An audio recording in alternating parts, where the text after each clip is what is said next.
Hello, everyone. Welcome to Ask the Nanny. I hope you all have had a good Monday. My hair is doing its own thing today, but that's okay. It's still a good Monday. Um, Before we get started with our guest, and while we are waiting on people to come in, I have a couple of announcements. Hi, Harriet. How are you? Um, First of all, I would like to thank Martha uh, Martha Tyler for inviting me on the Chronicles of Nanya. I was on the Mother's Day show on yesterday. I would like to thank her. I really had a lot of fun talking with her about Mother's Day crafts and different things that you can do with your children. Hi, Amanda. Hi, Aaron. How are you? And just laughing and sharing uh, different things that we do with our children for Mother's Day. Also, um, big announcement today from Newborn Care Solutions.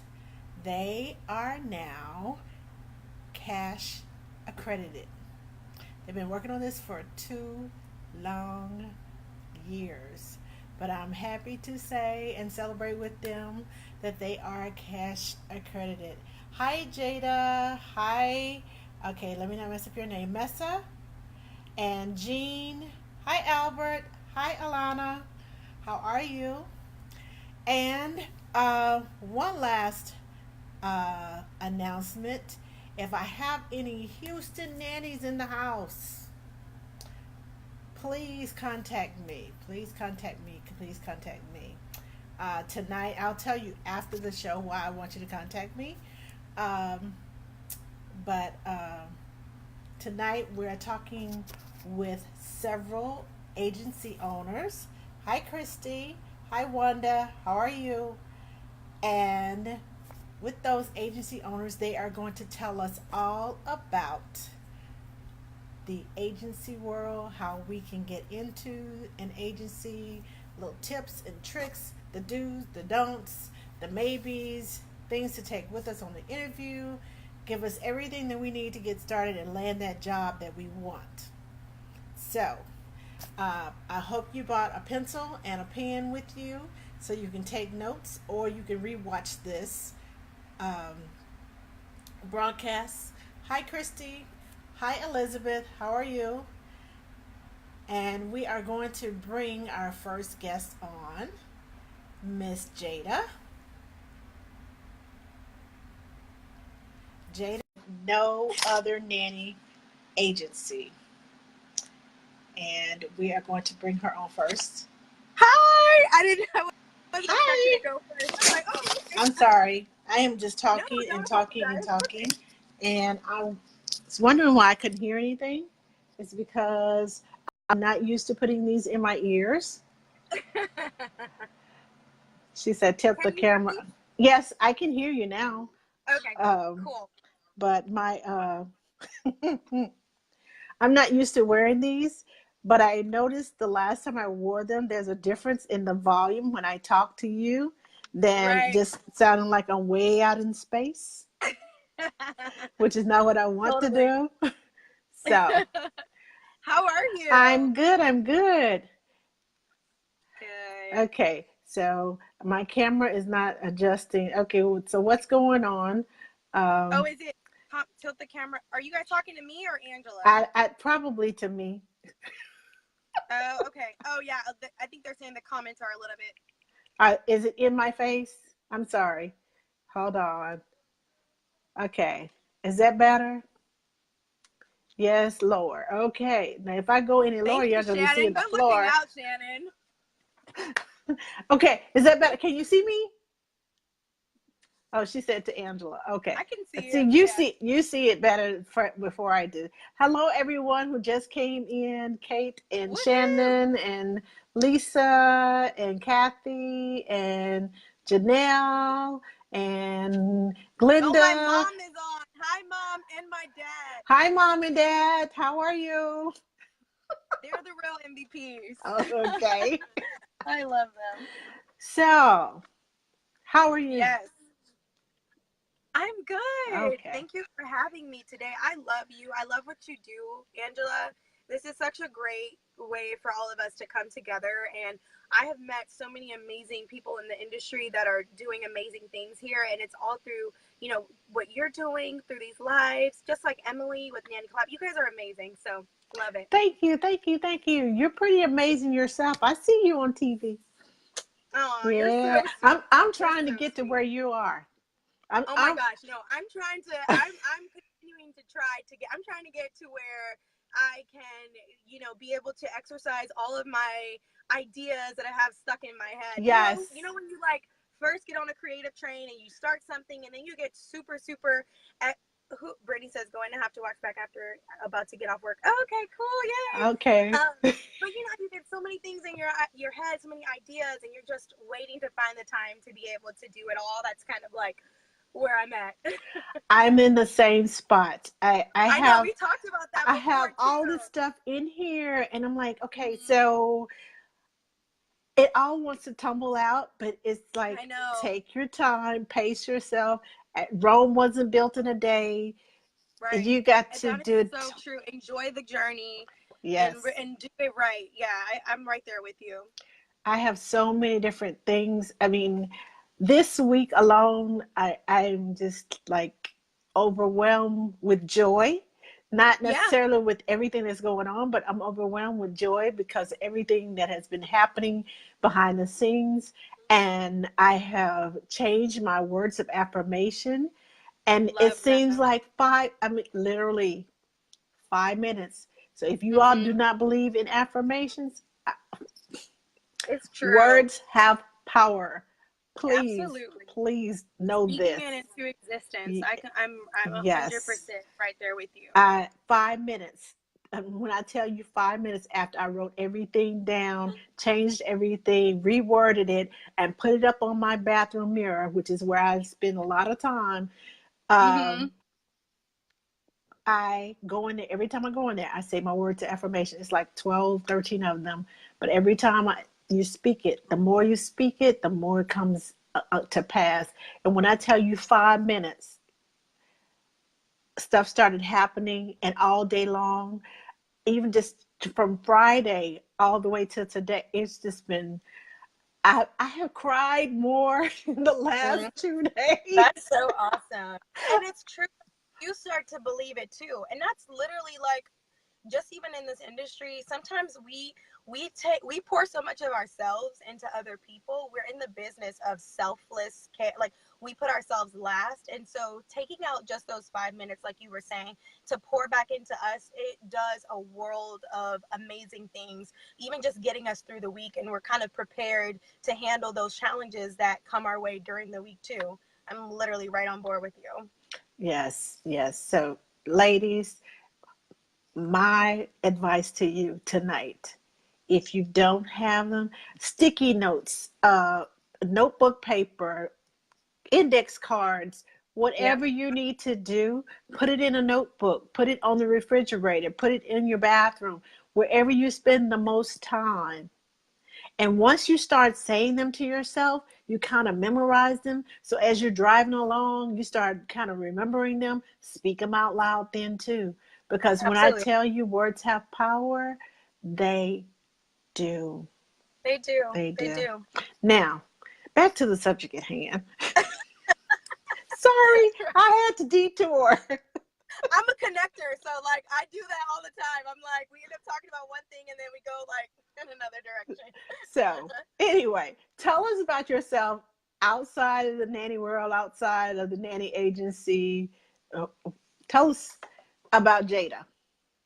I love that question because lately we just introduce ourselves first by our profession and what we do. So outside of professionally, what I do, I am originally from Michigan, Detroit, Michigan specifically. I Detroit. moved Yes, I moved to San Antonio with my family when I was 12 years old. It was one of those things that, like, for the first year, my parents were, they swore they got a vision and that they prayed about this and they were supposed to come down to move to San Antonio. And I didn't want to hear any of that.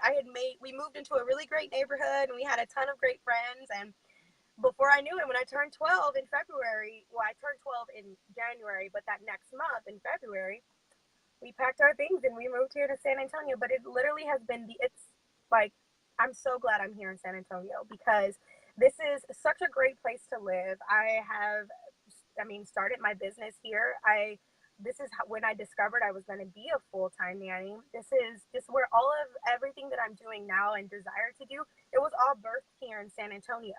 I'm a coffee addict, and if you don't know that about me, I am literally a coffee addict. Like, I don't, like, it's natural. Like, I just need coffee. Like, if it's 3 o'clock and I'm like, whoa, something's off. And I think about it, I'm like, if I didn't have coffee, I have to have coffee. So that's really, hi, Latasha, sorry. So I'm a big coffee addict. I love coffee. I love I love going to coffee shops. Whenever I need an opportunity to just kind of being an entrepreneur, you get pretty lonely sometimes, like working by yourself. And so it's really nice to be around people, especially when you're naturally a people person. That's my nature. I love being around people. I love meeting new people. So many people have so many cool stories, and you connect with people on so many different levels. And so, coffee addict. What else am I? I aspire in a perfect world. I work out every single day. In a perfect world, right? But we live far from a perfect world. So that's something that is yet to become a habit in my life. I definitely value fitness and health. And every single day it's something I'm trying to make more of a lifestyle for me. My dad says I love to talk. I saw Yes, that. he needs to stop. So I do love to talk. And ever since I was little, that's just been me. Actually, like, my mom used to tell me when I was younger, she'd be like, you should go to school for journalism. And I never looked into that as a for sure career, but it's so funny how when your calling is supposed to be something, it doesn't really matter which way you go. You will end up going in that direction, or God will end up bringing you on that path, because I didn't go to school for journalism, and yet I talk on television every single month. And a lot of what we do as nanny placement specialists is talking. We're talking and we're educating these families. You can't be afraid to use your voice. And so, hey, Carrie. Hey, Tish. Hey, Jennifer. Hello, everyone. Love you guys. Let me think. What else is about me? Also, I have three siblings. I have an older sister, I have a younger sister, and then I have a younger brother. And so I'm the middle child. I'm smack dab in the middle. I am super close with my family. Pretty much, I spend more, like, when I'm not working, I'm usually spending time with my family. We love to hang out together. We love going to the movies. We're big on, like, just picking out something random, like a random new place to eat. I love, like, playing tour guide with my own family in San Antonio and showing them new places that I found. So yeah, that's a little bit about me. I think I love fashion and beauty, and I've learned how to kind of implement bits and pieces of that into what I do as a nanny. When I was a full-time nanny, the girls that I used to care for, I did their hair. We do fun little hairstyles all the time. Even with the little boy, Blue, that I used to nanny, before he was getting a haircut, his hair was really long, and I used to braid his hair before nap time. So just little ways of being able to kind of like implement my like crafty creative side into it. That's what I've done. So that's a little bit about me. I don't want to take up too much time, but Okay. yeah. So tell me, why did you start a nanny agency? I love that question so much, because it's a question that I always remind myself or ask myself to keep me remembering my why. And so I remember when I first got into the nanny industry, I was just doing some contract babysitting. I had about like 5 different families like throughout the week. And then I had like a part-time job. Then I got with my first agency. And I don't want to say that I had a bad experience, but I didn't have the most pleasant experience, because when you think of an agency, or I don't know if this is what people think of, but this is what you should think of when you think of an agency. You should think of agents. Just like actors and actresses have an agent who represents them and has their best interests at heart and advocates for them, Mm-hmm. that's what an agency owner does. And I felt like I had a lot of issues with my first high profile family. I learned so much in that job, and that job actually made me realize this is actually really what I want to do.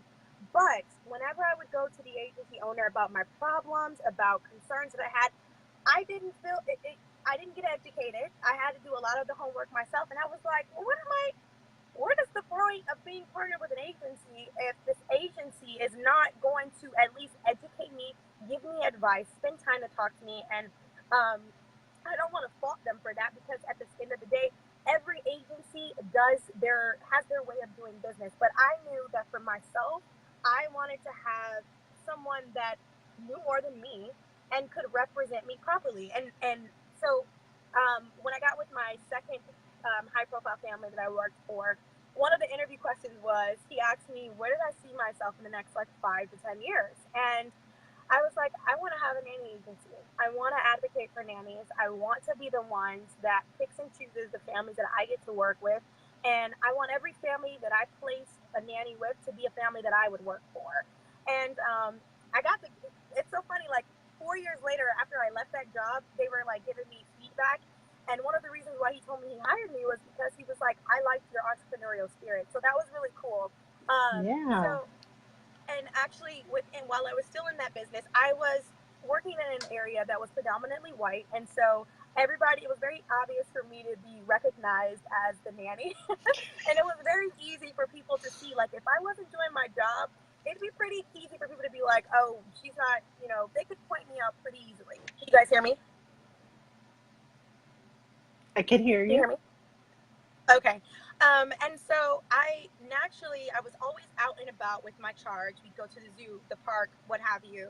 And I started meeting parents who wanted me to babysit for them on the side. And then it got to a point where I just couldn't. Like, I was getting tired. I couldn't even work my day job. So I started connecting with other nannies. And so I just kind of organically started doing this matchmaking thing. And then eventually I finally realized, wow, like I'm doing exactly what I said I wanted to do 5 years from now. And so my bosses at the time helped me set my business up, and I was doing it in 2012 pretty much on the side. Like, it was never anything that was full blown, but it was something that I could do and say I was doing business, as no other nanny. And so that's how I started out. And 4 years later, in 2016, is when I really started recognizing how passionate I was about this industry as a whole. Not just, hey Anna, not just matching families and nannies together, but using this opportunity, this position of being a middleman, to really educate the families on exactly what they're getting beyond just somebody who is working for them Monday through Friday, but also educating the nannies on what they're doing. Like, we're literally raising the future. Like, so how important that job is, and just really empowering them. And yeah, so that's why I started I call it a placement service, because it's just me. I work very closely with my clients, and I do not just work with anybody that is looking for a nanny. I only work with families who actually will take the time to be receptive to what I'm trying to say to them as far as the value of a nanny. And if they vibe with that, then we work and we have a great partnership. And if they don't, then there's other agencies that they work with, or they go the DIY route and do it themselves. So you educate the parents as well as the nannies. Yeah, so we use this opportunity because the thing is, when I first started, and even early into like late 2016, early 2017, I noticed that you cannot assume anything with families, especially when it comes to placing nannies, because there's so many different elements into hiring a nanny. There's the legal side with the taxes that families may or may not know. There's so many things that they don't know, that we can't assume that they know anything. And I think going in with that mindset and asking them to just allow you to, I always ask my clients to just take a second and just forget whatever they've been told about having a nanny, whether that's, been sent from your friend who has a nanny to what you read on the internet, and just allow me to really just let you know what you're getting. Like, you're not just getting somebody who's going to fill in time from Monday to Friday, 8 to 5. You're about to hire who could potentially be your child's lifelong best friend. Someone that's going to be closer to your child more than like your in-laws, more than your sister, like their aunt. This is somebody who's going to be in the most intimate setting of a family. We're going to know there's going to be days where this nanny's going to come in and you and your spouse are arguing. to be valued at such a higher level, and that's what I tell my families. And I feel like once they're understanding the value of what they're getting, somebody who's going to be working when your child is sick, when the daycares won't take your kids, somebody who will work when they're sick, then you get to really see, oh, that's why there's a premium for this level of care. That's why this is the higher form of child care. That is why we're not just saying that to walk around with the title of being luxury nannies. There's a reason. We're gearing these children up for the rest of their life. We're filling in the shoes of families while they go through life. I heard a psychiatrist say it well. She said, "You guys help families do life well," and that's so true. That's So true. yeah, yeah, That's yes, true. Aaron, I agree exactly with what you're saying. My husband always tells me, he said, I couldn't have your job because one screw up and you can be in jail. Oh my Is gosh. it, I was like, yeah. He said, Yeah. that's why you all should demand more money because you don't get oh, I shook that just a little bit too hard and the top flew off. Yep. No, you can't shake a baby. You can't I do this. You completely can't. agree. So it's like you have to know what you're doing in order Absolutely. to do what we do.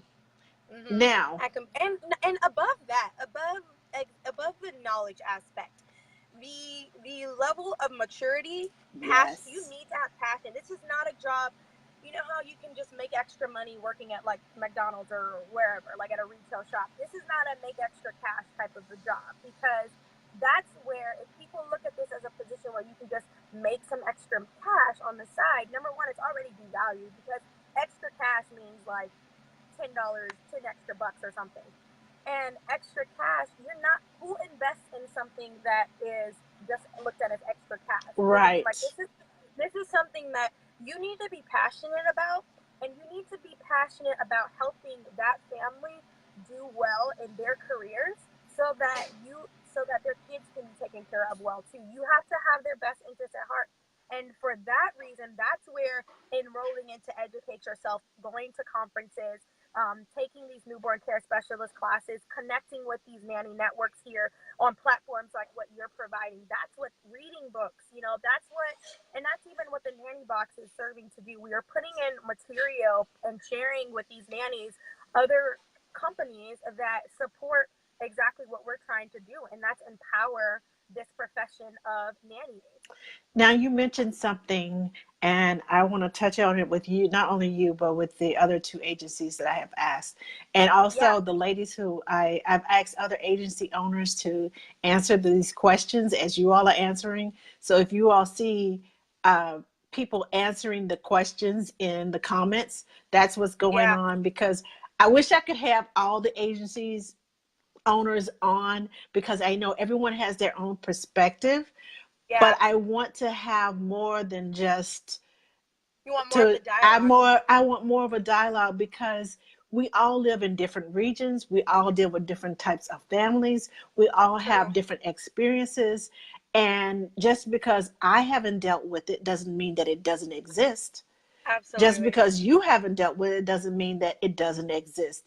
But there may be Agreed. somebody who has dealt with it and said, well, this is what we did in this situation. It's like, oh, that makes sense. Yeah, let me do it this way. Absolutely. So Yep. I not only welcome you all, but I welcome all the other agencies to please Yeah. answer the questions because it differs. We talk about from California all the way out to Florida, all from the Mhm. east to the west, and it's all different. I have lived as far north as Alaska. So childcare Yeah. there, childcare, I've lived in Texas and in Florida, in DC. It doesn't matter where you live. It's always different. The price ranges are different. The people Mhm. are different. Yep. Children are going to be the same. Mhm. They just need your love. They need your attention. They need you to be emotionally attached to them. You can't Yep. be checking out on your phone all the time. Exactly. Okay, well, let me answer this right quick on Facebook. Oh, my friend sent me a text and your child sitting there like, hello. And then you wonder why there's paint all over the walls because you weren't paying attention. So I have asked all the agencies to come in and to answer these questions along with you. I love that. Now, my question to you is: you were saying something about the value of extra money and extra this. What about? I know a lot of nannies are probably gonna get mad at me, but I don't care. Um, Okay. because I am who I am and I have a giver heart. Okay. And what do you think about when nannies say that's not in my job description? I'm not doing this. I'm not getting paid for that. I know. No, I think so. Okay, so the nanny in me, the nanny side of me, I feel for most of nannies who say these things, because even in my experience and in many nannies' experiences, and I don't want to speak for every nanny, but there's a tendency, and this is what happens too when nannies find jobs, like sometimes outside of an agency, Mm-hmm. where their job description is not clearly defined, or the aspect of the job may change, and Right. so families have been known to take advantage of nannies and Mm-hmm. to assume that these job duties of this nanny is expected, right? Or nannies may take it upon themselves, if they have an extra few minutes to spare, they might load the dishwasher, but they may not be responsible for doing the dishes all the time. And so I think that if you're snooty about it and you have this entitled diva personality where you're nitpicking and you're like, oh, I'm not going to do that, listen, then if the family that you're working with, if that's your relationship, then that's great. I think that you have to take some time to look back and see exactly what it is that you.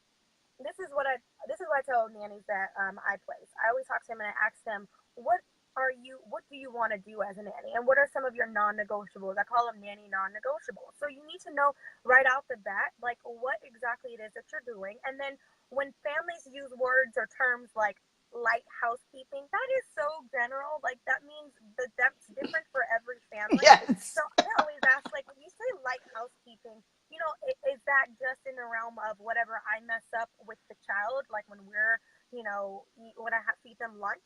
Do you mean light house pickup as far as picking up after ourselves, or do you literally mean just kind of like walking around and making sure a couple things are dusted? Those are very general. So like when I put like in a description, or when I explain or expound on light housekeeping, I'm a little bit more thorough, because I'll ask the family, like, so light housekeeping, like, tell me a little bit about that. Like, what does that mean? So basically, to answer your question, I see on both sides. I understand the place where that comes from, Mm-hmm. because for a very long time, and it is not every family, and I can say from a lot of the families I've worked for, I've only been taken advantage of from one family. But from that area, that is exactly where that comes from. And Erin, I see you answering too. I want to read what she's putting. She says, "I tell nannies to always negotiate less in their job duties in their contract than what they are actually willing to do, so they go above and beyond." Right. That's such a great point, because Exactly.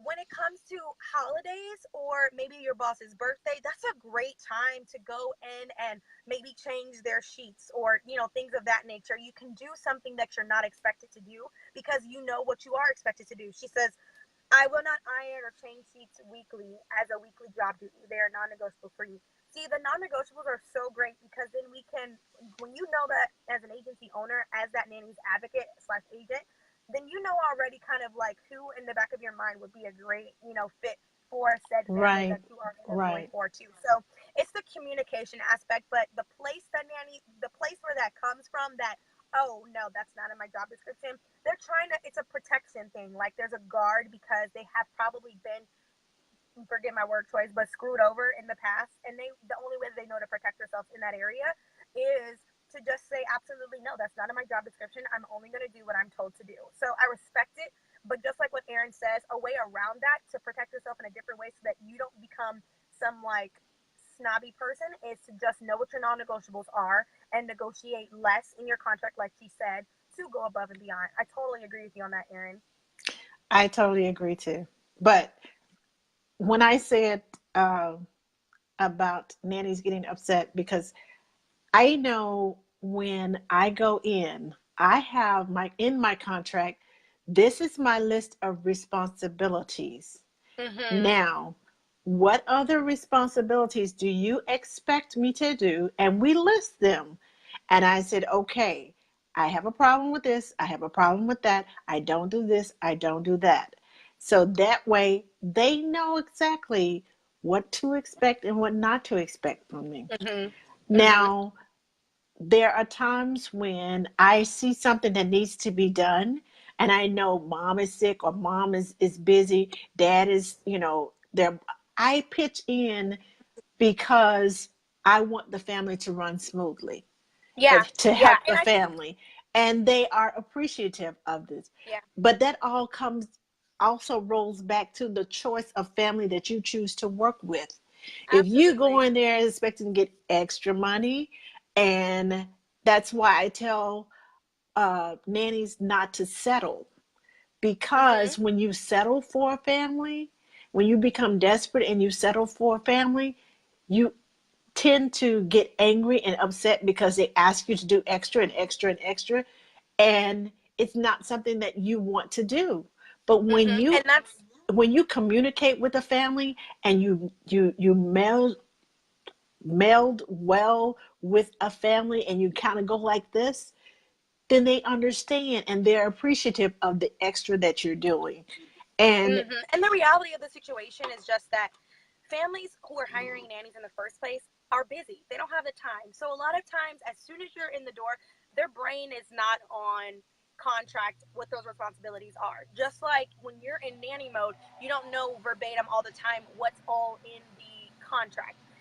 I think Mia mhm, pointed out a good thing. Another thing was the problem with doing something that is not part of the job description. Then they will expect you. Now, I've had experience with that too, and one of the things that I've realized that has resolved that, in addition to what Aaron was recommending as far as negotiating less in your contracts, has been, let's say we have a day where most of the time it's on a Monday, where the playroom is jacked up, there's dishes piled up in the sink, nothing that you even had anything to do with, just parents didn't do it on the weekend. And of course, there's dishes that's in there, and they're just staring at you, saying, "Clean me, put me away," Or if you don't, it's almost one of those situations. If you don't do it, then the playroom gets even more messy. And so, what I have learned to do, because I have had situations where when I do something that's not in my job description, if we have a to-do list or something like that, it'll just magically appear on the to-do list, and I'm like, what? Just because you saw me do it last week doesn't mean it's now yes, my new. I yes, didn't offer this up unless there's an increase in my pay. That's the thought that I have. But something that's helped me has been at the end of the day when I write a report or when I have that quick little like 5 minute conversation with my mom boss or dad boss, I'll say, also, when I came in this morning, the dishes were really high, and I just went ahead and put them away. I don't know if you guys were going to do it when you came off, but I just thought, I had a couple minutes to spare. When you frame it like that, you let them know, like, I had a couple extra minutes to do your job, to do what's right, not in my. And it kind of brings them back to reality, like, oh, because it is. It's easy for them to assume that all things household wise, especially if you are a household manager. Like, I feel like when you're a household manager and you're handling so much things that expand outside of the child, that can get very confusing. So, but these tips that even that Erin is recommending, I please go read them. Even I'm going to read them afterwards because I think they're so good. But also with what you're saying, Angela, it is great to have that. That comes from the passion that you have as far as wanting to pitch in. And these nannies who are saying, "Oh, I don't do that. That's not in my job description." For the most part, they want to do more too. They just don't want to be taken advantage of. So I think that that these tips that everybody's putting in the comments, and if you are one of those nannies who do feel like that's not in my job, I'm not going to do that. Read these because I think this is going to be a great way for you guys to implement and still protect yourself, but also allow you to do more on your terms. okay, all right. One last question, and then Okay, I need to switch gears. switch. Like my dad Okay, said, likes to talk, so we gotta. okay. Give me your number one recommendation that when nannies come to you, your number one recommendation for them as far as an agency is concerned, where you teach them or what do you tell them what they take on their interview. What is your number one blah, blah, my tongue, your It's number okay. one recommendation for them to land that job. Yes. So, I always like it's so funny that I'm saying this, but honestly, like going in for a job interview when it comes to being a nanny is very much like auditioning for a movie. And the reason why I say that is because you this is your chance to give these parents the best picture of yourself in all, like right here, like of who you are as much as you can. A lot of times people don't recommend to have interviews while the children are present, and I totally understand that because oftentimes you don't get to talk about the serious things. But from my experience and what I have learned is that doesn't really matter because you want them to get the essence of you beyond beyond like the terms.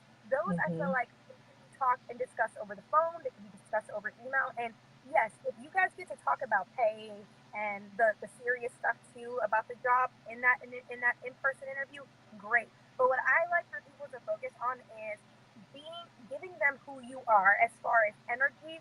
I am very big on energy. I'm very big on connecting with the children first and also giving them a visual. So that's kind of where the nanny profiles go into place. If you have, I think we sell ourselves short so much with our experience when we just limit ourselves to um, our resume and our cover letter. I think that is great, but I feel like that's just talking a good game. No matter how much like experience you've had as far as education, degree, who you've worked for, it's nothing better than a parent being able to actually see what you're working with. Like, okay, if you're going to be caring for an infant, what does a schedule look like? Can you give them an idea? Create a plan of what you've already thought about because you want to already get them get them thinking that you already have this job. And so that's really important to me that you really show yourself, bringing a portfolio, giving them some visuals. Parents want to know that you're coming in here and you have things that you want to do with your child outside of watching TV, outside of parents don't really know what a nanny does, like, and that goes back to just assuming they have no idea what it is, and this is your shot to paint them the best picture of you as possible in any way that you can. If you are involved in community, if you're a part of different nanny networks, mention that. Talk about what brought you to wanting to be a part of these networks. If you have amazing crafts that you were able to feature on your blog, share that because at the end of the day, parents want somebody who is genuinely passionate and being a part of networks, doing these creative crafts, having these fun little Pinterest boards.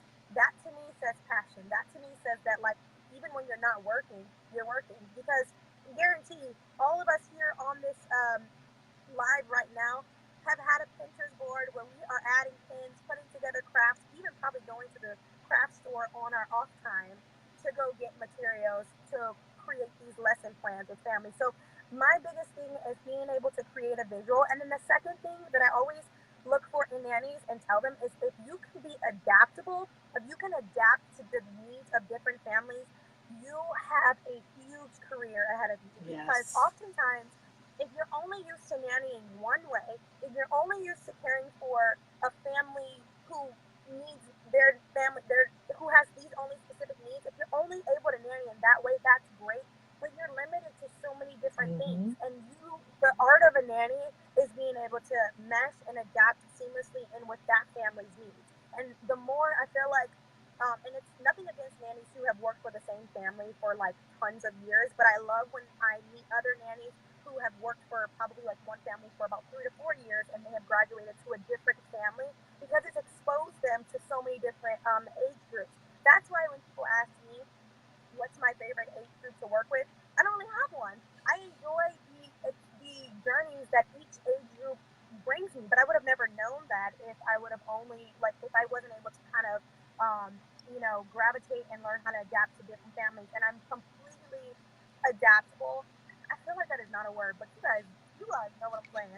So yeah, those are very key to me. And also too, communicating with your agency owner is very important. You guys need to see what the rules are, and I know that a lot of you guys in here, you guys are very well at verbalizing your standards and your what you guys require and expect of your nannies. But I think being able to see how they're going to be represented on your end is important too, so that nanny has a good idea as to what has already been told to that family, and they can kind of fall in line and sync with that too. Because when you do link up with an agency, you are representing that agency, and so don't just partner with an agency because of the jobs that they can get you, but make sure that you are partnering with someone who you believe in their values as well, and you know that you're going to represent them the way that they deserve to be represented, as well as the other way around too. Great. I do this all the time because my 3-year-old always, That's so cute. and I was like, "Did you hear?" I always say, "Did you hear me?" And I'm like, Right. "Okay." So now it's become my habit of doing this. That's cute. Thank you so much. You Thank are you so so much welcome. for sharing all the information that you've given us, and please continue to watch and answer the questions that I'm going to ask Yes. everyone else, and because we need your perspective too.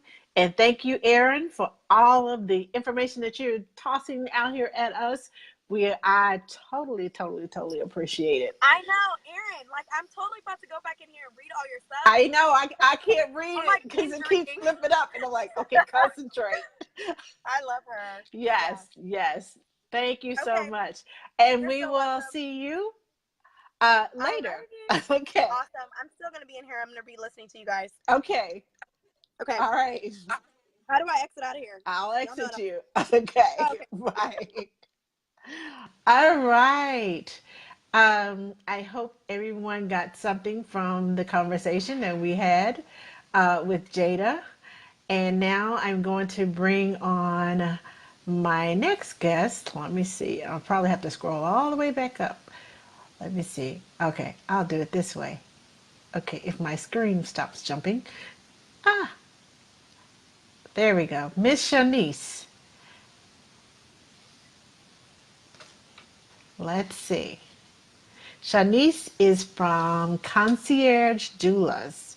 I tried to get someone from different perspectives of working with children, and there she is. How are you? Hi. How are you doing today? I'm all right. How are you? I'm good. I'm good. Thank you for having So, you're welcome. So, tell us about yourself outside of the doula and nanny and all the other the child care, taking care of babies and mamas. Tell us outside about of your that. I have a outside of life. that. Oh my gosh.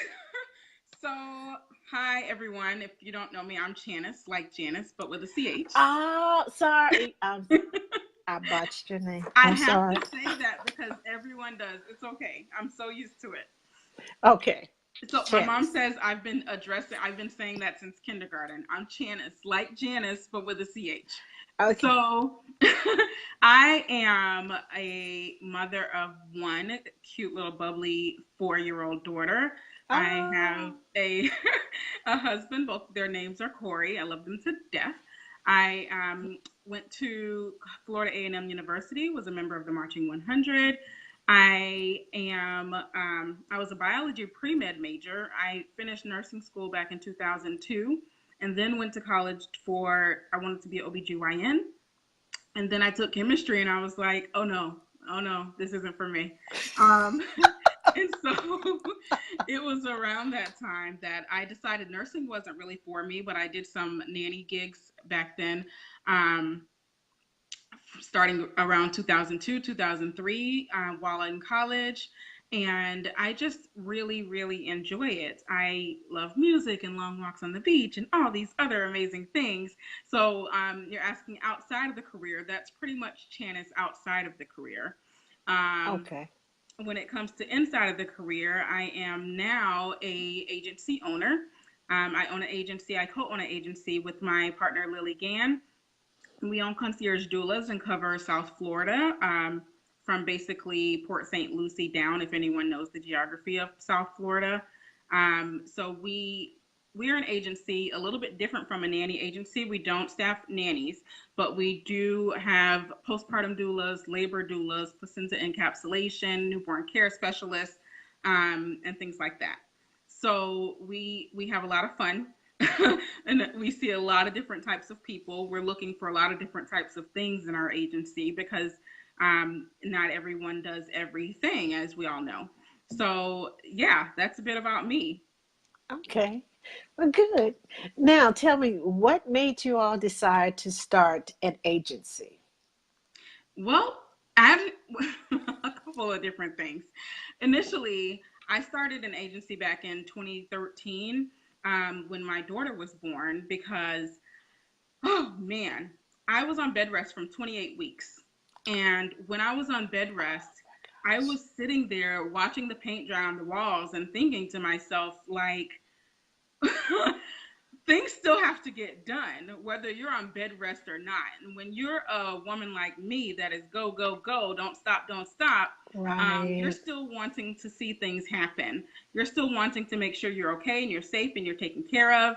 Um, I needed a labor doula because, I had experiences where throughout my pregnancy, I had one technician say to me, "You can't have a natural birth." Because she just assumed that I couldn't handle it. And I was on lunch break at my job at the time. I worked at an OBGYN office. This is important. I worked at an OBGYN office and I was on lunch break and they were like, "Yeah, so what are you going to do?" And I was like, "Yeah, I want to have a natural delivery." And they were like, "What? You can't do that." And I'm like, "You'd think this would be more supportive of an environment." Yeah. But that's not how it went down. So I learned really a long time ago that this was more important than I even realized. I wanted to be a doula before I was even pregnant. But once I got pregnant and had that experience for myself, I knew it was a need, not a want, because there's a gap. There's a gap where, women are needing to be satisfied mentally and Yes. emotionally, not just physically. Physically is taken care of. There's great support everywhere you go. But that mental and emotional side is a necessity that people ignore so much. So I decided to get into that. Long story short, I had my daughter. I was home. I was like a zombie. I wanted to watch my daughter sleep. I was awake around the clock. I did not want to leave her, and I didn't want anyone else to touch her, not even her father. Like, no. And then I had someone come and support me at my house for 2 weeks straight. I mean, helping with laundry, helping with dishes, helping cook, helping everything. And I was like, "Is that you, Jesus?" It was like, it was life changing. Yes. It was life changing.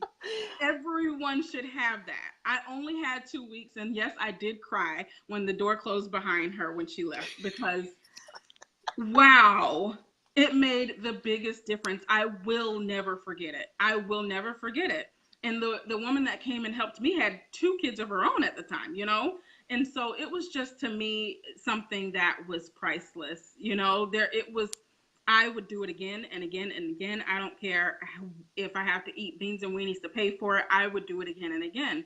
And that's when newborn care grabbed my heart because I knew that the mental and emotional side of labor, delivery, childbirth, postpartum was all a Hmm. necessity. My Yes. story doesn't particularly include postpartum depression or anything like that because that's just my story. But I know and I have seen and I have touched and I have, taken part with people that have experienced that and that is their life and that is what their journey has been, and I've walked them through that and I've helped them recognize that and I've referred them to people.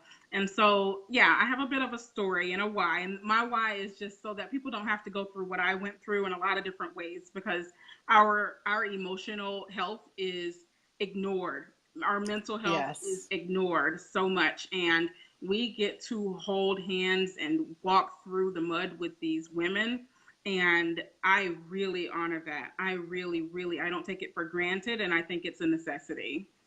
Yes. I hear you. I know exactly what you mean. I have been in situations where I'm not a trained postpartum doula. I'm not a Mm-hmm. doula. I'm not any of this. But I have been taking care of families, and mom gets pregnant, and then it's all the morning sickness and the, well, I don't know what I should do about this, and I don't know what I should do about that. And you're right, they need that mental support because hormones change so much when you're pregnant. And it's Oh like, yeah. and a lot of people call it baby brain. It is. The baby takes your brain and just, I don't know, it just scrambles it up. Like, I can't think for myself. And it just, it's that words of encouragement. Like, you're almost thinking to yourself, you're not crazy. You just got baby brain. But you can't tell them that. You have to support them, and you have to know how to talk to them and not make them feel like they're a child or they're Mm-hmm. smaller than what they are. Right. They are adults, and just because I'm going through this emotional hormone, mostly hormonal thing, does not mean that I cannot physically and I'm not capable of handling my business. I Yeah. just need a little extra emotional support and extra, words of encouragement, things that are said in the right tone at the right time make Right. a world of difference. So I know exactly what you mean about when you said, "Oh, please don't leave me. Please don't leave me." And you cry when she closes the door. Yes, because Seriously. it's that I've dealt with moms that said, I feel like such a bad mom because I just want to go outside. I just want to get some fresh air. I said, you need to go get some fresh air. That's why I'm here. But I don't Right. want to leave the babies. I said, okay, I tell you what, the monitor is on, the app on your phone is on. I will keep the babies in front of the monitor so you can see them anytime you want. Mm-hmm. And that has actually let a mom out the door. And when she came back, she was 100% totally better. And she's like, I just needed that air. I said, yes, you Yeah. do. Sometimes So you need to get away. you I just, do a lot better with taking the time to put myself in these moms' shoes.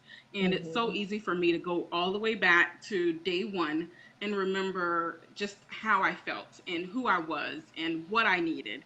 And Erin, yes, you do bring a really good point. We think we're so much better before we are physically better. I did that too. I thought I was fine. I feel great. What's the problem? And I tried to take the garbage out. Oh no, I was not ready. I was not fine. And it's sometimes we get a rude awakening like that. If we don't have the support around us that can remind us. When I built this business, when I built Concierge Jewelers, and when I even built Tallulah Maternity, the business I had before Concierge Jewelers, I built it with that person in mind, with that 2 day postpartum parent that I was. What would it take for me to allow someone to come into my home, in my personal space, and care for me and my child? What would it take for me to trust someone? And I built it with what I needed in mind to feel safe, and what I needed to know that somebody was federally background checked, not just locally. I needed to know that someone was going to be immunized, and that they weren't going to be bringing any disease into my home. I needed to know that someone was drug free. I needed to know that someone was going to be like someone that I could level with and relate to, someone that would be safe around my family, someone that would culturally understand me and my family and our dynamics, and I wouldn't have to explain everything. Um, and so it's just I built my business with me in mind. And when, with the topic of discussion, when I'm hiring people as to be a part of Concierge Jewelers, you want to work with us, you got to make it to my house. You got to be someone that I feel comfortable allowing in my home. And I am very protective of my home. And I'm yes. protective of our clients' homes. I'm protective of privacy. We don't take pictures and post pictures without permission, or, all of those things. It's so, so, so important. It's so important. And a lot of people know me as a fun, outgoing person that's always ready to be seen and things like that. But when it comes to my child, when it came to my little baby, I know. I can yeah, feel you. there was no one was allowed to post pictures of her when she was born. No one was allowed to do anything without me being like, it's a different dynamic. Hmm. And so it's so important to make sure that people are prepared for that, and they understand, like, hey, you have to treat these babies like they're your own. And then when it Right. comes to the parents, you have to respect and understand the different dynamics that people have. Not every two homes are the same. So you have to respect the different dynamics. I've gone inside families where dad is gone out of town for the week and he won't be back until the weekend, and that's what they do over there. I've gone to Right. families where we get calls from fathers more than moms sometimes. Like the dads love us and they're really involved. And we have different dynamics where a lot of dads are right there front and center. Show me how to do this. What does this mean? What does that mean? Things like that. I've worked with moms that have severe postpartum anxiety or depression. I've worked with so many different dynamics, and you just have to be flexible, knowing whatever's going to be coming up, you want to be able to handle it and prepare to handle it. So that's why we do require people to actually be trained, not just, oh, I've worked with my cousin back in 2005. Like, no, we need you to actually have trainings through accredited, people that we can actually look up and make sure that you have someone to be held accountable to and by. Because it's so important. Safety is so important, and knowing what you're doing is so important. One random class where you learn to bathe the baby at a hospital is not enough. Right. That's true. I'm reading comments too. Sorry. No, no, no, you're fine. Because I was just looking at that too. Um, my question to you is, what is the number one thing, the number one do not do when you come to this agency? I think the number one do not do is, I am so huge on it's not what you do, it's how you do it. And so Okay. we don't tell people how to raise their children. We don't Okay. tell people this is how you do it, and this is what you need to do, and this is how, nope, you're doing that wrong, nope, you're doing that wrong, nope, you're doing that wrong. Like, no, that's not what we're there for. We're there to be a gentle guide and to respect their wishes for the family. So Hmm. we're making sure that we're not going to make someone feel guilty for not breastfeeding, for instance, or we're not going to make someone feel guilty for not cloth diapering if you prefer cloth diapering. We're going to make sure we don't. Our number one do not do is, don't place your beliefs on the family. Let that family, you need to fall in line and let them tell you what they need and what they want and what they expect for their family, and you join into that versus you coming in trying to tell them what they need to be doing, et cetera, et cetera. Now, if someone asks you, it's okay to say, in my professional opinion, I know that this happens and I know that happens, but it's so important to make sure that these parents are making the decisions for themselves for multiple Right. reasons. For multiple reasons, because first of all, you're not really helping a mom if you're just telling her what to do all over the place. Right. It's helping her and it's empowering her if you give her the choices in front of her and you let her make the decision. Because also, for liability, you don't want them saying, well, Ruth said that I should feed my baby with Dr. Brown's bottles and Dr. Brown's bottles only, and now he's all colicky. Like, no, I said there's Dr. Brown and there's Tommy Tippy and there's, I gave you all of these options and I told you what I like about them and what I don't like about them, and I let you choose. And ultimately, I let the baby choose everything. I don't Right. choose. Mommy doesn't choose. The baby's going to tell us what they need or want anyway. So, Right. and I always let parents know, let's be patient. Let's watch. Let's see what's happened. It's only been an hour. Give it a minute, because with newborns, that's what we're working with. We're working with a lot of uncertainty, a lot of Right. questions. I've had people asking questions, everything from, is this the right onesie? Oh my gosh, is this the right one? What do you think about this pacifier? Have you tried this pacifier? Is this white noise machine better than that white noise machine? I'm like, ma'am. Let's just wait and see. And so I say all of that to say that's our number one.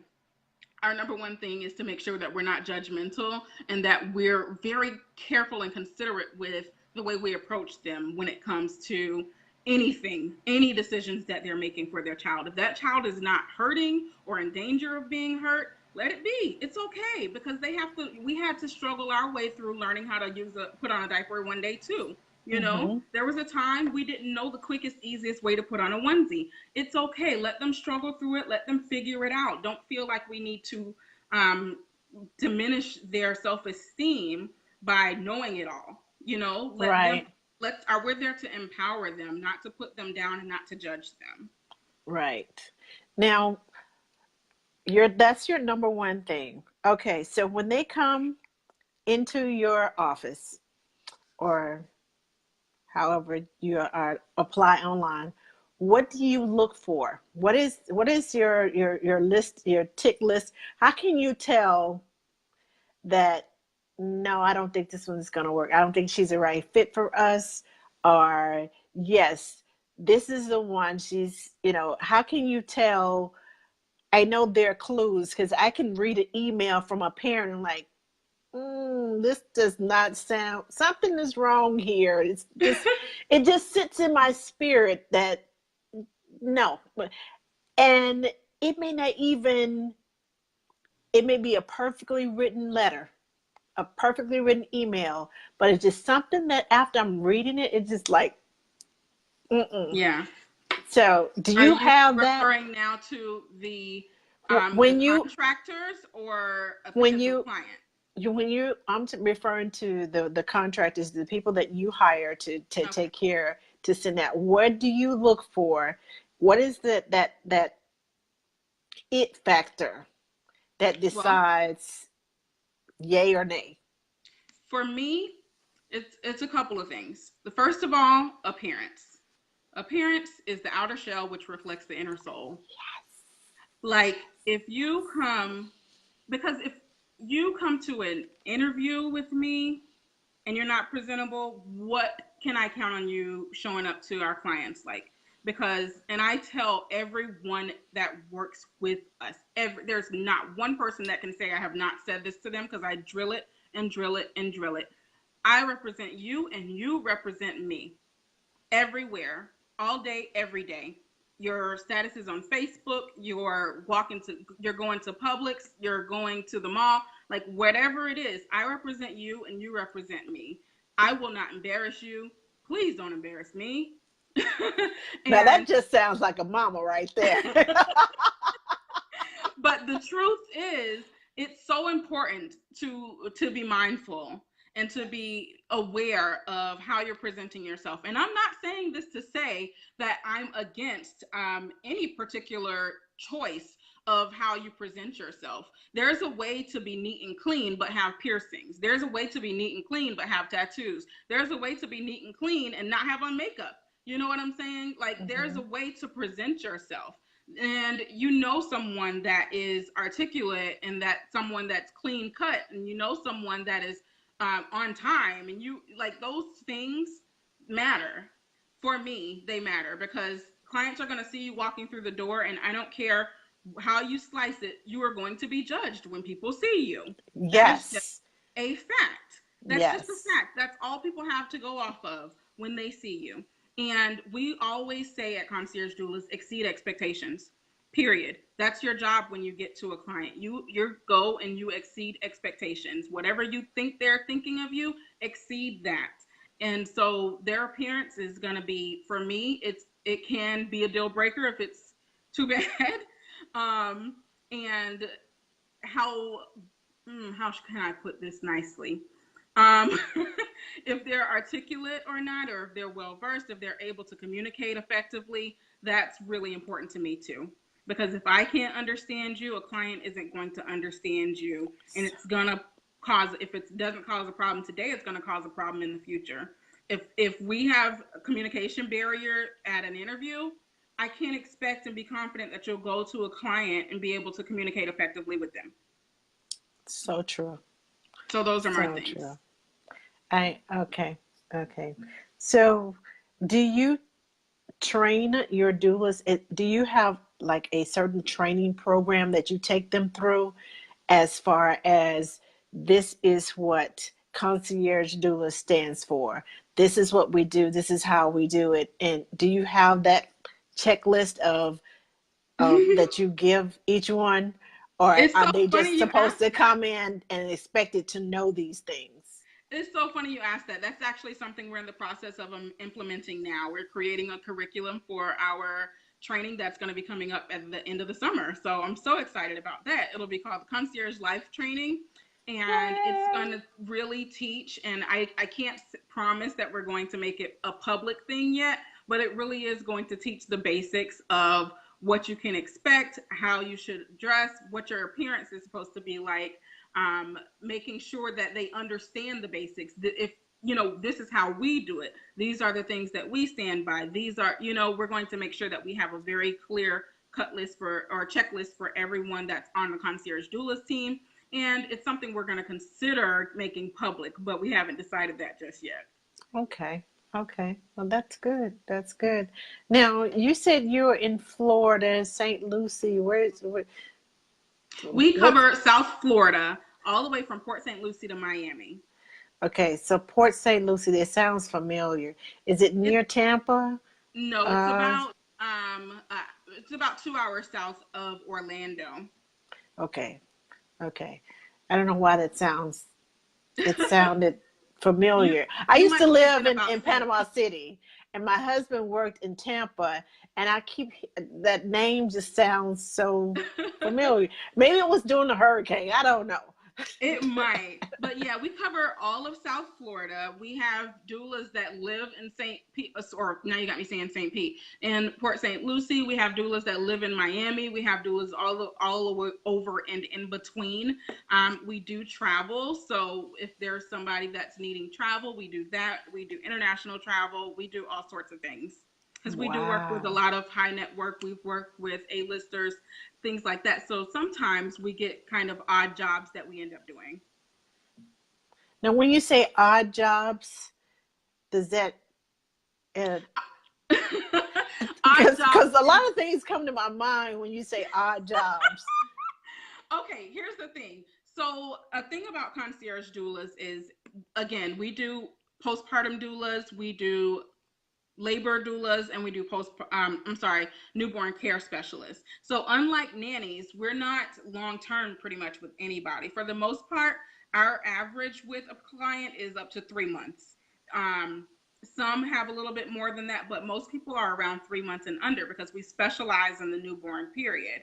So for that reason, there's times where people with newborns specifically want newborn care, and we'll do an odd job Okay. like travel with someone out of town and come back, and they'll be traveling like to California and back, or they'll travel to DC or travel to New York or something like that. So I call it an odd job because it's like a 72-hour shift because they're just traveling and coming back, but they need help, you Ah, know? okay. Okay. Okay. I can do that. Yeah. I was like, odd job. But yeah, yeah. I see where you're coming from now. Yeah, Okay. sometimes we're close to Miami. A lot of people travel to Miami. So sometimes I'll end up at a hotel in Miami for a few days working with a family that's just on vacation.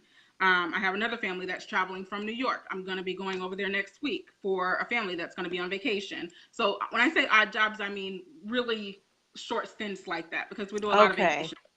Okay. Short jobs. Okay. Hmm. Okay. Now, do you train your staff, your contractors? What do you call them? Contractors or We're contractors.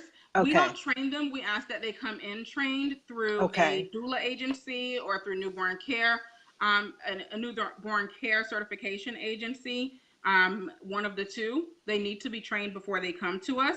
I am now a newborn care solutions trainer, so I will be training newborn care solutions candidates, and I will be actually hiring people that are interested in working with my, agency that I train. So, but that's two separate things. I'm not training them through concierge doulas. I'm training them through newborn care solutions. Okay. Okay. So your training, your guidelines is on one side, and newborn um, care solutions is on the other side. So you have two different things going on at the same time. Right. Which is pretty Okay. nice because once I get to Yes. train, I get to say, hey, by the way, you can submit your application and be eligible. It doesn't mean that everyone I train is eligible, but there's a nice pool. Okay. Okay. Because I'm planning on taking the newborn care solutions class. Oh I my God. have I work as a night nanny, I and like I said, a lot of the experience that I have was kind of thrust upon me. Yeah. And like Jada said, you have to be flexible. Mm-hmm. Now, people hire me because I have an early childhood education degree, which means, yes, I know about children, but being a nanny, taking care of babies, the classroom and home life, Mm-hmm. it's like left and right. Totally different It's things. totally different things. Yes, you may know about children, you might know about child development, but until you have lived it and experienced it and been there every day, instead of Mm-hmm. just, oh, this child's in my class for 2 hours today, and then they Right. go and you see them again tomorrow for another hour. No, until you are there 10 hours straight, you Yep. have no clue what the range of that child is. And Right. then one day they come in your classroom and they start acting crazy. And you're like, wait a minute, something's wrong with him. No, there's nothing wrong. You just happen to catch him on that right wrong day. That Right. is that It's in that totally range. different. Yes, it is totally different from being in the classroom that it is when you are becoming a nanny. I Mm-hmm. remember my first job. I had a 3 month old baby. I love babies, and most of my jobs have been infants, and a lot of them have been infant twins. But again, I was thrust into those things, and it just happened. Oh, you took care of twins? Okay, come take care of mine. And you learn as you go, and you get experience. But the training that comes behind that is so important. And Mm-hmm. I did not learn that until last year. Right. Honestly, I was floating along on my. I have an early childhood education degree. Nope. Yep. It's totally different when you become the nanny or the NCS or the doula or the postpartum doula. It's totally different. And Mm-hmm. because sometimes you become that judgmental person that you're an adult, you're supposed to know better. Yep. And yeah, but when you put hormones, emotions, just had a new baby.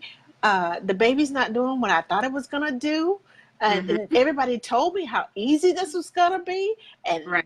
this is so hard. Yeah, it's not the same. Yeah. It's And that not. doesn't even include if they had any trauma during their pregnancy or birth. Yes, yes, Because if they had yes, trauma during their pregnancy and childbirth, they may be already feeling completely and totally out of control. yes. And we can really Overwhelmed. come in there and make that or break that. We can make it worse or we can make it Yes, better. yes. So it. My experience is being thrust upon me. I'm like a chameleon. Just kind of get in there, and that's why I'm glad that God made me a giver and have the heart of a mom. I am a mom, but I have the heart of a mom when it comes to taking care of other people's children, because I fall in love with babies. Just Me too. but it's different when you're trying to help instead of earn extra money. Mm-hmm. So yeah, anyway, on to the next question. On to the next question. So, what is the number one thing that that you recommend for women, men, whoever is coming into your business, into your agency? What is the number one thing that you recommend that they do? What's your number one tip for them? That they do. Yes, do, don't do. What is your number one tip? I'll put it like that. It's going to be definitely exceed expectations. Okay. And it's going to be never problems, only solutions. So I make sure that they understand, like, we are there. Our number one reason to be there is to be a solution finder, to be flexible, because Mm-hmm. that's the biggest thing. When someone that is very new at this whole parenting thing has questions, of course, they can read this book and they can read that book and they can read the other. They can use Dr. Google. They can phone a friend. They can do all of those things. But we're going to be there to actually look at this baby and this mommy and see what's going on. We're going to Yes. find the solution. And there is always a solution. There is always something that can be done, because either way, the baby still has to be taken care of, you know? So even if that solution isn't what was ideal or what was planned or what mom had set out to do, there's still going to be a solution, you know? So we have to make sure that we find the solution, and then we help the parents and everyone involved, help all the players stay on the same page and say, hey, this is what needs to happen right now. Sometimes it looks a little different than what we planned, but guess what? Today we're going to do this, and while we're waiting on an answer, we're going to make sure your baby is healthy, and Mm-hmm. we'll deal with that part tomorrow. I had a client that I just left last week, actually, and she was having problems breastfeeding, and her baby wasn't gaining enough weight, and it got to the point where she was showing signs of dehydration, and the baby wasn't peeing enough Oh. during the day and things like that. And not major signs, but the quick signs that we know babies are supposed to have so many wet diapers a day. Right. Well, the baby was not having enough wet diapers a day, and this baby was only, what, 3 days old, 4 days old, and I'm like, Ah. no, no, no, no. I was like, I understand you want to breastfeed, but right now we need you to pump. We'll give the baby the food so we can see the baby going in, and we'll have the IBCLC come over tomorrow. So sometimes you have to find a solution, even if it's temporary. We can worry Right. about fighting your breast tomorrow, but today Right. this baby Today, needs to this baby eat. needs to survive. Right. And Yes. so, I helped her find a solution that she's still getting breast milk. She's still, she's still getting what she needs. She's still being nourished, but we'll deal with the bigger problem tomorrow. Let's deal with this one right now so we can get the big picture handled. And so sometimes we have to help them understand priority in that way. And Mm-hmm. again, it's still the same, never problems, only solutions. We don't have to make a big deal out of it. We don't have to make it, just sit and be angry at the fact that this isn't working out. Let's find a solution. And most people are pretty happy when I'm solution oriented that way. So that way everybody goes home happy. She understood ultimately what's more important is that your baby is healthy, and that's what I'm here for. I'm here to make sure that everybody's happy and healthy, but healthy first. Well, you know, have you ever dealt with a mom that you had a situation and what's best for them? Let's take this situation and just flip the script on it. If Mm-hmm. mom had said, "No, I want to breastfeed. I need to breastfeed," what can you do to bring mom off the ledge and say, your baby needs to get milk. We need to, nourish your baby without scaring her to death that if you don't feed this baby and give her some milk, your baby's going to die, Yeah. how can you, That is kind of what happened, but in that case, I encouraged her. I always let them know I'm not here as a medical professional. I'm here as your newborn care specialist, and this is what I'm mm-hmm, seeing. And so, if you have any other questions about it, call your doctor, because this is what I'm seeing right now. And mm-hmm. so, you can deal with this right now, or you can call your doctor and see what they say. But I promise you, the doctor's going to encourage you to go ahead and start formula, because that's what they do. As soon as they Yes, see baby's not getting enough, start formula. So I'm telling you now, start pumping, because that's going to be the next step. So if you don't want that to be the next step, where I definitely, it would behoove you to go ahead and start pumping. And this is true. she bought a pump right then and started pumping. So sometimes we have to let them know, something my mom used to always say, we can do this the easy way or we can do this the hard way. Sometimes we have Yes, to get a little firm, just like we do with our younger clients. But yes, I always let them know we can do it the easy way or the hard way. I don't necessarily say it like that in that moment, but I will let them know, like, these are your choices. We can go this way or we can go that way. But either way, the results is the same, and this baby needs more. This baby is losing weight and not, having enough wet diapers in a day. So we're gonna have to do something. I know that you want your baby to be healthy. I know without a shadow of a doubt, because only great parents hire me.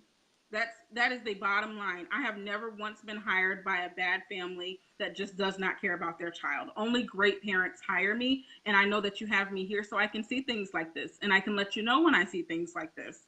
So let's, find a solution. I like how you said that. Only great parents hire me, so you must be a great parent. It's like that was a psychology 101. I It's love how you said it's it's that. not what you say, it's how you say it. Yes, is how you say it. And this is something that we need to learn as nannies, as anyone who's working in any field. Sometimes it's the way you say things and the tone that you say things that produces a greater and more responsive, you get more out of that person Mm-hmm. than if you are, go hard on them and, we need to pump or else you're going to have to start formula. And those are Mm-hmm. your choices. Now, come on, make up your mind now.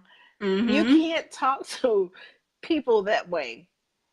You have to, as my mom said, get more flies with honey than you Right. do with vinegar. So you Right. got to learn how to have a glass, a handful of honey in your hand, and make your voice syrupy sweet Yeah. in order to get what you want and get the results that you want, or else it's not going to happen. Yeah, It's not and going no to happen. parent wants to be told you're doing this wrong. You're messing up. No, no. You're not doing it right. Your baby's getting sick because you're screwing it all up. Like no Right, parent wants to be told that or made to feel that way. So we really have to be careful that we're not, taking away again their confidence, because their confidence, we have to, especially in my field. For nanny, you guys are more long term, but for us, we're only there for a time, and we want them to feel great when we leave. We don't want them to feel, we don't want, I'm the only job that we work ourselves out of a job. Okay, our yes, goal is to get you to the point where you can do this yourself. right, And our goal is not to make them dependent on us. Our goal is to make them autonomous and make them empowered and make them feel amazing. Now, some people go ahead and hire nannies because that's what they know is going to be best for their lives. But for for newborn care, for specific newborn care, our goal is to nurture them to the point where they can handle it on their own. And we're right, not doing that if we're kicking them down every chance we get and we're saying, well, you're doing this wrong and you're doing that wrong. And if you hadn't done this, then the baby wouldn't be crying now. And, like that's just not going to help someone. right, We want to make sure that we're helping them and we're supporting them in everything that they do. We want to make sure that they know that when we leave, they feel like I got this. Now, don't get yes. me wrong, I still have people calling me 2 years later saying, so when are you coming back? but, That's but a good thing, though. yeah, but they know that they can. They know that they can do it. And we develop relationships with so many of our clients. I have so many updates. I get all kinds of updates and I love it so much because And parents that's a good value thing. that.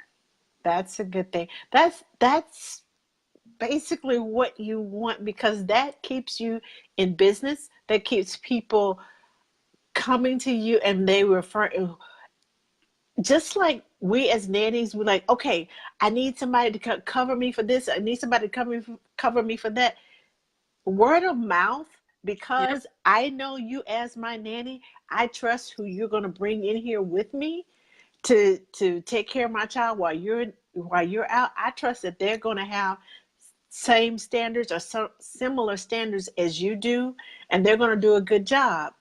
Right. That's why word of mouth, they're going to, well, she did this and she did that, and you do this and you did that, and that you stay in business Right. because word of mouth and word of mouth. I had a parent from Washington, D.C., told someone that they went to school with and knew down in Georgia. I moved from D.C. to Georgia, and the baby was 4 weeks old. And she said, you need to try her. She's in Georgia now. You need to find her and see if she can take care of your child. So they called me, and I couldn't be their nanny because I was already nanny. But what about date night? Because they said you just. Can you do So I anything? ended up being the date night nanny. That's nice. So, but it was like, and they, to this day, I still get pictures of well, she's not a baby anymore. She's a little girl. But I still get pictures of her and pictures of the dogs, Lucy and Eddie. Those two, when I would put the baby to bed, they would come and lay on my lap. One head in Aw. this lap, one head on this lap, and they would lay there. And if I had to go to the bathroom, they would look at me like, "Where do you think you're going?" So, and and they send me pictures of the dogs, and it said, "I think the dogs miss you too, because they don't lay on anybody's lap like they used to lay on your lap." I was like, Right. okay. But That's so yeah, sweet. I feel like dogs understand the spirits just like newborns do. They yes, they understand do. spirits. They just know. And They, word of mouth is everything. I get most sleep coach yes. clients from word of mouth because we do sleep coaching as well. And I've done sleep coaching all over the US just because of word of mouth. It's everyone knows like Janice does this. Janice is, able to communicate with people. I've had sleep coach clients refer me. I've had other nannies refer. I've had people that say, "Oh my gosh, do you guys?" I just had someone today from South Carolina calling. Just word of mouth. Someone told her that we were the only agency to go to in South Florida, which is amazing. To just know that Yay! that's what people are hearing about you. It's so important to develop those Yes. connections so people know. Yes. Now tell me, do you work with a nanny agency, or do you, when people, I know people ask you, so do you know of a good nanny? Do you have a nanny agency or any nannies Yeah. that you work with directly? Yeah, we have a agency down here that we work with, and she actually staffs all over South Florida as well. So we always refer exclusively to them. They're called London Bee Premier Nannies in South Florida. So she's really sweet, and I've been working with her about like 2 years now, actually. So yeah. Okay. Okay. Because I'm asking all these questions about Florida because eventually, from my lips to God's ears, I want to come back to Florida and live. I don't know where in Nice. Florida, but I know that I love the water. I love the beach. Oh, I love the water. When I lived in Panama City, it's gorgeous. every day after work, I would take my workout clothes with me and I would change. And she's like, "Where are you going? You going to the gym?" "Nope, I'm going to the beach." Walking in sand. When Mm-hmm. I tell you walking in sand, but you probably already know because you're from Florida, is one of the toughest workouts. And don't mention running. Oh, no, I would never run. But walking in sand is a workout. I remember the first when I first got there and I went to the beach and I walked, just a mile up the beach and a mile back. The next morning, my thighs were You feel sore, my butt everything. was, I was like, what in the world did I do? And someone educated me about walking in sand and how the muscles, because it's uneven and your feet sink into it, so your muscles contract to hold yourself upright. And I was like, I didn't know all of that went on. Yes, so I'm planning on coming back to Florida. Yes, I got to get my good workouts in. Good. I look forward to it. I'll give you all the information you need when you're ready. Okay, so can you put your information into the little comments box so that we can help spread the word I sure will. about Janice Ford and her concierge doulas I all sure through will. all through South Florida And beyond. I sure and will. beyond. And also, Jada, please do the same thing. Put your information in the comments so that we can find you at No Other Nannies. And thank you, Miss Janice, for coming and educating us and go beyond what is expected. Number one rule of agencies: go beyond what is expected. And that's a personal motto of mine. My mom always taught me. She said, "I don't care if you are a ditch digger. Dig the best ditch. If they tell you to go a mile and you know the end road is 10 miles, keep digging." Mm-hmm. Keep digging, go the extra mile, because that's how you get seen, that's how you get known, and you get known for being not only a good worker, a smart worker, but a hard worker and someone who sees the bigger picture. And if you see the bigger picture, then they want you in management. They don't want you just down there digging the ditch. They Yep. want you see the bigger picture, come share your vision with us.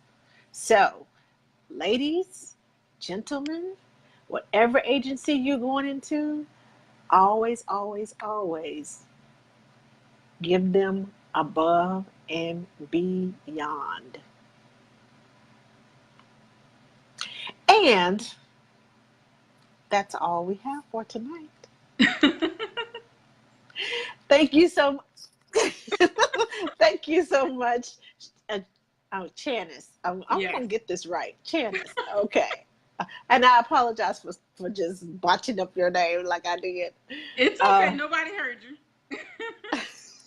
I hope so. I hope so. Anyway, thank you so much again for coming and for sharing with us about signing up for an agency, the expectations, and what goes on inside that, you know, what we need to prepare for in order to even approach the nanny agencies and what's expected of us before we even get there. So, ladies, I hope you wrote some of these notes down about what nanny agencies expect of you and what goes on inside of them, because if you don't pass the muster with them, then you're probably going to end up on your own trying to find your own job. And that's kind of difficult too. So, thank you, thank you, thank you. And I'll be, are you going to the INA conference? Not myself. I'm sorry. Oh. Okay, so I guess I Next year. won't see. Next year. Okay, so I guess I won't see you there this year, but maybe next year. Okay. All righty. Thank you again. Have a good night. All righty. You too. Bye. Okay, everyone. Thank you, thank you, thank you for joining us tonight for our Agency 101. Next week, we are going to have um, Via the Village. If you've ever done care.com, this Via the Village is kind of similar, but they have their own twist on what they do. It's kind of the same, but very different. So, next week, come back and join us and find out what goes on via the village. I'll be putting out some little secret tips and things about them all week long. And also, I will be going live at the INA conference. So, please, please, please, just check your Facebook page. I'll be going live throughout the day. I know you all are at work, and those of you who are not attending, so I'll keep you posted on what's going on, all the little secrets that I find out. So I'll kind of keep you all abreast of what's going on. Anyway, we will see you next week, same time, same place.